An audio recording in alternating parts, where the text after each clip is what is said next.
Hello students, next chapter that we are going to learn of grade 11th accountancy is generally accepted accounting principles. The accounting is the art of recording, classifying, summarizing and interpretation of financial transactions. We have studied that the base of accountancy is bookkeeping and how the transactions are recorded and the books are maintained in a prescribed manner or according to principles and conventions that we are going to learn in this chapter. In this chapter, there are various conventions and principles. Generally accepted accounting principles are also termed as GAAP, GAAP. They are the common set of accounting principles, standards, and procedures in which the accounts are to be maintained. These provide a fair financial image of the company. These provide information about the revenue recognition and balance sheet items. That means the purpose of the accounting is solved by looking into the principles and standard procedures in which accounts are to be maintained. The accounting principles are further divided into two categories. They are accounting concepts and accounting conventions. Accounting concepts are certain basic assumptions on which the science of accounting is based. Accounting conventions are the customs and traditions which are followed by an accountant while preparing a financial statement. That means the concepts are the assumptions which let an accountant understand the ways, the means in which the accounts are based on, and conventions are the traditional methods in which an accountant will prepare all the financial accounts. The accounting concepts are business entity concept, going concern concept, dual aspect concept, cost concept, money measurement concept, accounting period concept, realization concept, and matching concept. We are going to see all these concepts one by one. Business entity concept. This concept gives the explanation that a business is separate from businessmen. That means owner and business are two legal person. The business is treated as a unit or entity separate from its owner. Amount invested by proprietor is shown as liability on the basis of this concept. Amount paid for personal expenses of proprietor are shown as drawings from the capital of proprietor. So this is because of the business entity concept, which considered the individual or the owner as a separate legal person and the firm as a separate legal person. Next concept is going concern concept. This is an assumption that the business is not going to end in a near future and it will continue for an indefinite period. Enterprise will not cease doing business. That means the anticipation of future will be taken into consideration and the enterprise is not going to sell off all its assets and neither they are looking forward for liquidation. This concept shows that the business is never going to end and on the basis of that the future estimations are taken into consideration. Next is dual aspect concept. As we all know, the accounting equation, that is capital plus liability is equals to asset. So both the side it has to be balanced. and it is further divided into debit and credit. So, on the basis of this dual aspect concept, we always write that there is a debit for every credit, or vice versa, that there is a credit for every debit. That means any amount, if we have debited, will be credited somewhere in any journal entry. So the journal that we write is always in the dual aspect concept, and it is divided into two parts, debit and credit. Cost concept. Cost concept, that is a price that we have incurred for purchasing the resources. Fixed assets are recorded at a cost price, that means the amount on which they are purchased, and are systematically reduced by the process called depreciation. That means at the end of a year, what wear and tear happens, on the basis of that, the cost is reduced. Similarly, the assets will disappear from the balance sheet at the end of their economic life, when they have been fully depreciated and sold as a scrap. So every resource that is invested or purchased for the business has a unique cost, and that cost is to be maintained in the books of accounts. So this is what cost concept is all about. Next is money measurement concept. The transactions that happens, the financial transaction happens, that are recorded in the books of accounts. So only those transactions which can be expressed in monetary terms are only recorded in the books of accounts.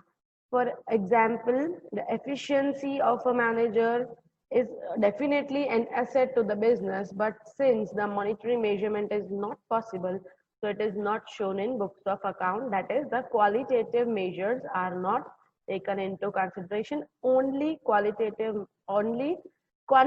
measure, and that are also in the terms of money, are taken into consideration. So this is one of the concept, that is measurement concept.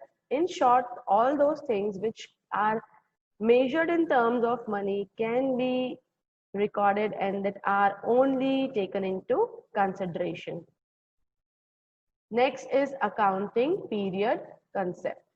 It is necessary to know that how frequent or how things are going. So we have a financial year, and that is a 12-month period. Usually the financial year is from April to March, but in some firms they do take into consideration calendar year, that is January to December, and in certain Indian firms they take into consideration from Diwali to Diwali, and that is accounting period concept. That means the accounts are written, recorded, analyzed, and summarized at the end of this. Next is realization concept. Realization is the money that is realized from the business in the form of revenue. Revenue is earned at the end of the day. The transfer of goods to the customer is in exchange of valuable consideration. That means the money is received from the customers in exchange of goods. This is of a great importance in stopping business from inflating their profit. The accountant usually use dates. This concept says that everything, any transaction that has taken place in the business has a realized value. The amount of money should be generated, and the accountant has to keep a record of the money that is earned. Next concept is matching concept. Profit is, of course, most important part of any business. It is the most important factor for the proprietor to keep the business activity running. Revenue and the related expense in the same accounting period. That means the cost and the revenue are recorded simultaneously in one particular period. The purpose of matching concept is to avoid misstating earnings for a period. That means apart from the primary activity, any other activity if taken place in the business, then that amount should be mentioned.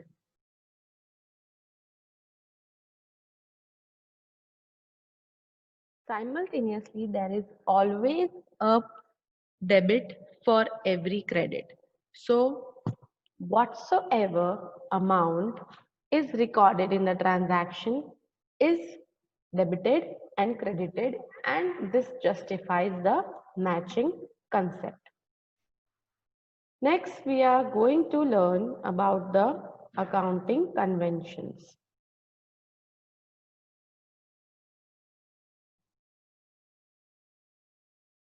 Accounting conventions. Accounting conventions, that means the traditions in which the accounts are written by an accountant. Accounting conventions are divided into main four types or main four categories. They are convention of consistency, that means the same methods are to be followed throughout. Convention of full disclosure, that means nothing is to be hidden for writing the books of accounts. Convention of conservatism, where a businessman will always anticipate more losses and less profits.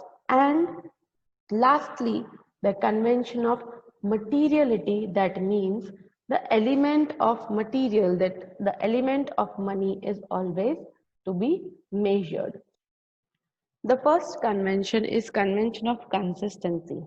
Consistency shows that the methods, policies in which the accounts are written in a particular years remain same for coming years as well. Accounting methods and policies should be maintained same from one period to another. The circumstances may change, the amounts may change, but the methodology should remain same. Next is the convention of full disclosure. The financial statements and their notes should be presented while giving the information, that is, the relevant bills and invoices should be presented while writing the books of accounts. The reference is always there as a voucher number or a journal folio in writing the journal entries and posting the ledger. This will help the users to understand the transactions and understand the particulars in the statement, and it will give a clear picture and will emphasize on the transparency of the entire process.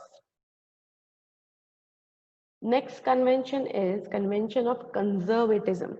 According to this conservatism convention or the principle, an entrepreneur, a businessman will always consider more losses and less gains. On the basis of this conservatism, the assets and liabilities are always marked on the value that is less, on a lesser side. For example, the book value and the market value of stock or any asset is always compared, and whichever is less should always be recorded in the books of accounts. That's why the revenues and the assets are never overstated, and the liabilities and expenses are never understated. The next and the last convention is convention of materiality. That means the transaction which are relevant to the business and that will provide the business with money are only to be considered for a particular period of time.